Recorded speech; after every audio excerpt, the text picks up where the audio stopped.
وہ چچیری بہن تھی. لڑکا کہہ نہیں پایا, باپ نے بیٹی کی شادی کہیں اور کر دی. بخاری شریف کی حدیث ہے, بخاری شریف میں یہ واقعہ موجود ہے.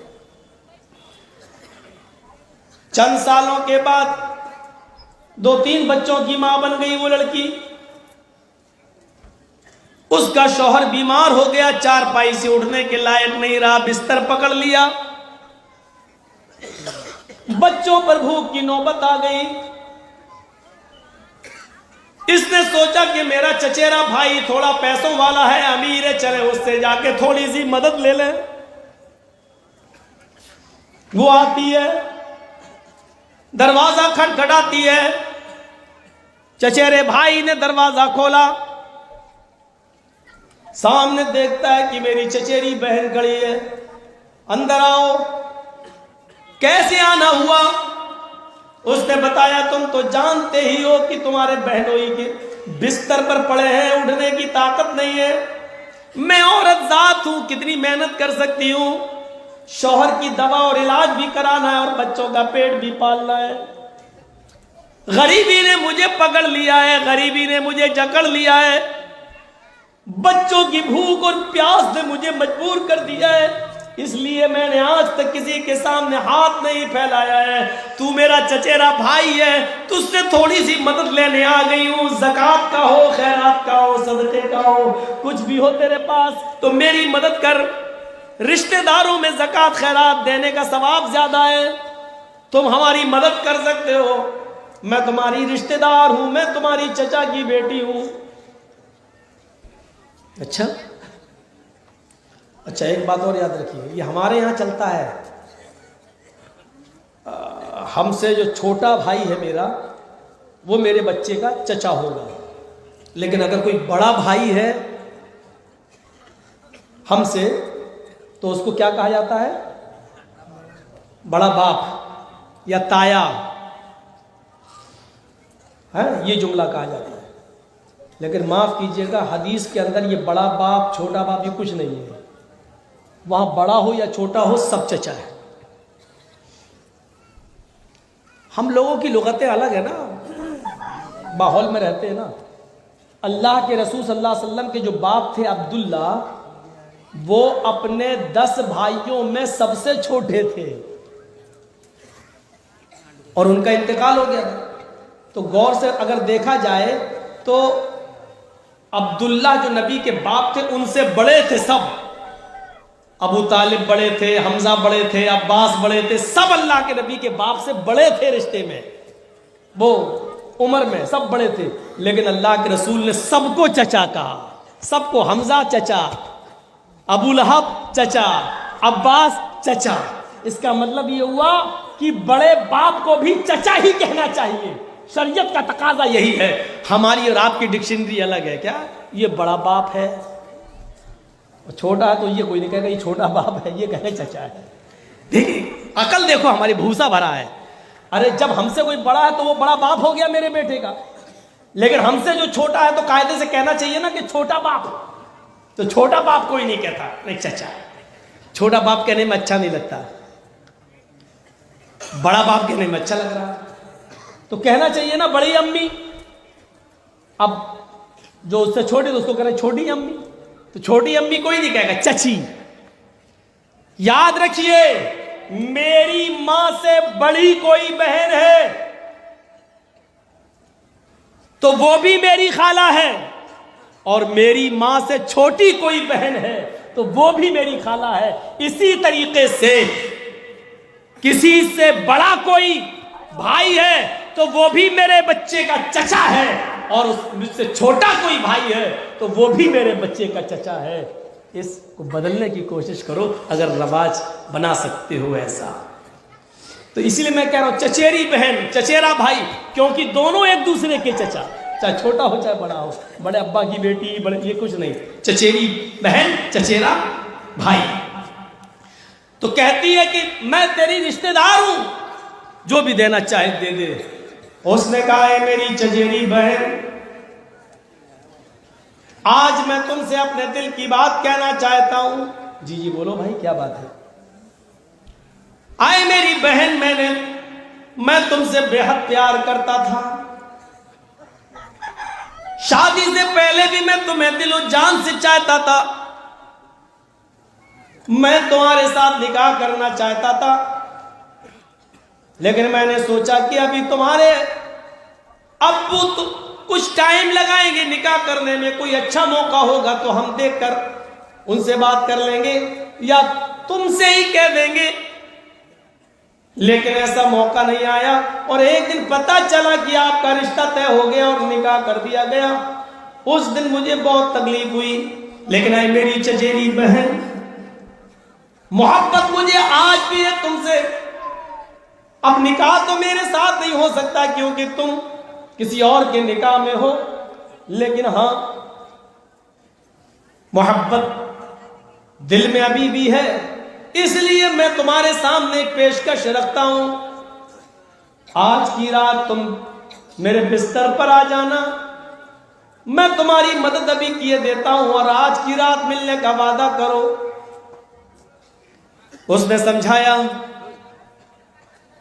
شرم کرو، یہ تم کیا کہہ رہے ہو؟ اس نے کہا سوچ لو، ایک طرف تمہارا شوہر ہے جو بستر مرض پر پڑا ہوا ہے، دوسری طرف تمہارے چھوٹے چھوٹے بچے ہیں جو بھوک سے بلبلا رہے ہیں، سوچ لو، غور کر لو۔ وہ مجبور تھی، بچوں کی بھوک اس پر دیکھی نہیں جا رہی تھی، شوہر کی بیماری نے اس کو مجبور کر رکھا تھا۔ تھوڑی دیر کے بعد اس نے اس بات میں اپنا سر ہلا دیا، جیسی تمہاری مرضی، لیکن ابھی میری مدد کر دو، میں اپنے بچوں کو کچھ کھلا دوں اور اپنے شوہر کے لیے کچھ دوا لے لوں۔ اس نے کچھ درہم اس لڑکی کو، اپنی چچیری بہن کو دے دیے، کہیں ذکر ہے 60 درہم دے دیے۔ یہ لڑکی اس سے وعدہ کر کے چلی آئی، آدھی رات گزر جانے کے بعد میں تیرے بستر پر آ جاؤں گی، مجبور تھی، چلی آئی، اپنے شوہر کے لیے دوا کا انتظام کرتی ہے اور اپنے بچوں کے لیے کھانا نہ بناتی ہے، تیار کرتی ہے، کھانا کھلاتی ہے، شوہر کو سلاتی ہے۔ دیکھ لیا کہ بچے بے ہوش پڑے ہیں، شوہر بھی گہری نیند میں بیمار ہے، جو دوا کھایا ہے اب صبح سے پہلے اس کی آنکھ نہیں کھلے گی، دل پر پتھر رکھتی ہے اور پھر چل دیتی ہے کہ میں نے جو وعدہ کیا تھا اپنے وعدے کو پورا کراؤں، شاید پھر کبھی ضرورت پڑ جائے پیسے کی، درہم و دینار کی، تو وہی میرے کام آئے گا۔ دروازے کو دستک دیتی ہے، اس کو تو نیند ہی نہیں آ رہی تھی، وہ تو انتظار میں بیٹھا ہی تھا۔ دروازہ کھولا، اس نے فوراً ہاتھ پکڑ کر اس کو اندر کھینچ لیا اور پھر دروازہ لگایا، اور پھر وہ اس کے قریب آ کر کہتا ہے آؤ اس بستر پہ آؤ، تم نے آنے میں کچھ تاخیر کر دی۔ یہ بیچاری کھڑی ہے، تھرا رہی ہے، یہ کہتا ہے کہ ادھر آؤ، یہ کانپ رہی ہے۔ اس نے کہا جب تم صبح آئی تھی تو تمہاری یہ حالت نہیں تھی، اور اب تم کانپ رہی ہو، تھرا رہی ہو۔ ارے ابھی سے کانپو گی، تھراؤ گی تو آگے کا مرحلہ کیسے طے ہوگا؟ ابھی تو ہمیں اور تمہیں آج کی رات ہمیں تمہارے ساتھ، تمہیں میرے ساتھ گزارنا ہے، آگے کے مرحلے بھی تو طے کرنا ہے۔ یہ تم نے اپنی کیا حالت بنا لی ہے؟ وہ ڈرتی جا رہی ہے، اس کے چہرے کا رنگ بدلتا جا رہا ہے، سرخ ہوتا جا رہا ہے۔ جب دیکھا کہ وہ اپنی جگہ پر کھڑی ہے تو یہ اس کی طرف بڑھتا ہے اور اس کا ہاتھ پکڑ کر کہتا ہے آؤ نا، چلو نا بستر پر۔ جیسی اس نے اس کا ہاتھ پکڑا، اس لڑکی نے اپنے چچیرے بھائی کا ہاتھ ہٹاتے ہوئے کہا اتق اللہ یا ابن عم، بخاری کے الفاظ، اتق اللہ یا ابن عم، آئے میرے چچا کے بیٹے، آئے میرے بھائی، یا ابن عم، آئے میرے چچا کے بیٹے، آئے میرے بھائی، اتق اللہ، اللہ سے ڈر جا، یا ابن عم اتق اللہ، آئے چچا کے بیٹے، اللہ سے ڈر جا۔ تو اس حد کو کراس کرنے جا رہا ہے جو تیرے لیے حلال نہیں ہے، تو اس مہر کو توڑنے جا رہا ہے جو تیرے لیے جائز نہیں ہے۔ آئے میرے چچا کے بیٹے، تیری اس بہن نے آج تک کسی غیر مرد کو نظر اٹھا کر نہیں دیکھا، بستر پہ سونا تو دور، نظر اٹھا کے نہیں دیکھا۔ میری مجبوری مجھے تیرے پاس کھینچ کے لائی۔ ایک رات کے چند لمحوں کے انجوائے کے لیے، لذت کے لیے میری پوری زندگی کی عبادتوں پر پانی مت پھیر۔ آئے میرے چچا کے بیٹے، اللہ کے عذاب سے ڈر جا، جہنم کی آگ سے ڈر جا، قبر کے عذاب سے ڈر جا۔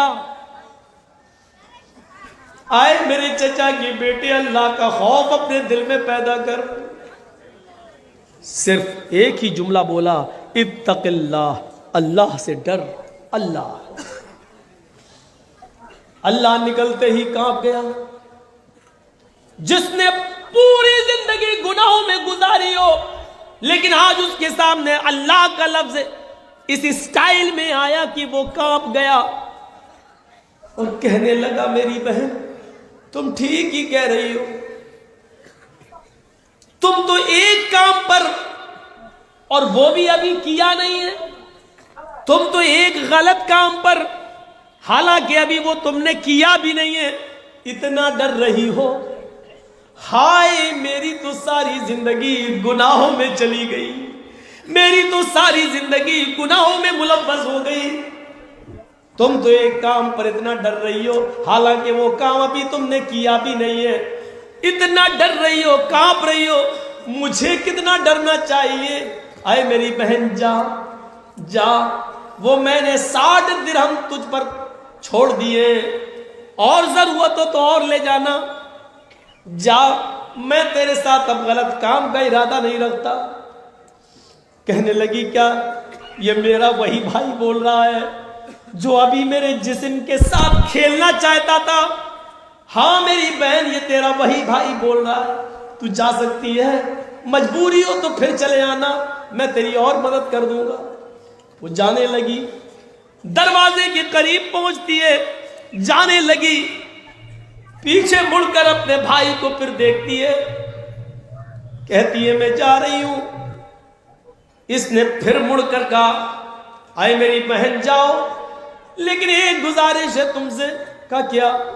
کل قیامت کے دن جب اللہ میرا حساب و کتاب لے اور میرے نام اعمال میں گناہ ہی گناہ ہو، اور فرشتے کو حکم دے دے اس گناہگار انسان کو جہنم کے اندر پھینک دو، کیونکہ یہ اپنے نام اعمال میں کوئی نیکی لے کر نہیں آیا ہے، اور جب مجھے فرشتے گھسیٹتے ہوئے جہنم میں ڈال رہے ہوں، تو آئے میری بہن اس وقت میرے رب کے سامنے اتنی گواہی دے دینا کہ اے اللہ، یہ میرے ساتھ بھی گناہ کرنا چاہتا تھا، لیکن جب میں نے تیرا نام لیا، اللہ سے ڈر جا، تو اس نے تیرے خوف سے میرے ساتھ زنا نہیں کیا، میرے جسم کے قریب نہیں آیا۔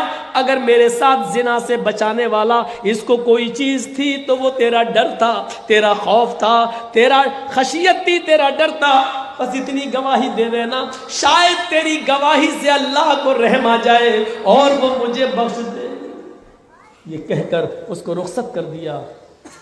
پورا واقعہ بیان کرنے کا مقصد صرف اتنا ہے کہ پوری زندگی گناہوں میں گزری تھی اس کی، اور زنا کے قریب، اور یاد کرو جس نے پوری رات دماغ ہی بنا لیا ہو کہ ابھی آتی ہوگی، ذہن بنا چکا ہو کہ ہم اس سے ملیں گے، آج دو جسم اور ایک جان ہوں گے، اور عین موقع پر اس کے ارمانوں پر پانی پھیر دیا جائے اور یہ کہہ دیا جائے کہ اللہ سے ڈر جا، کیا بیتی ہوگی۔ لیکن اللہ کا خوف اس کو کیسا تھا کہ فوراً اس نے کہہ دیا، جا، میں نے تجھے نظر انداز کیا۔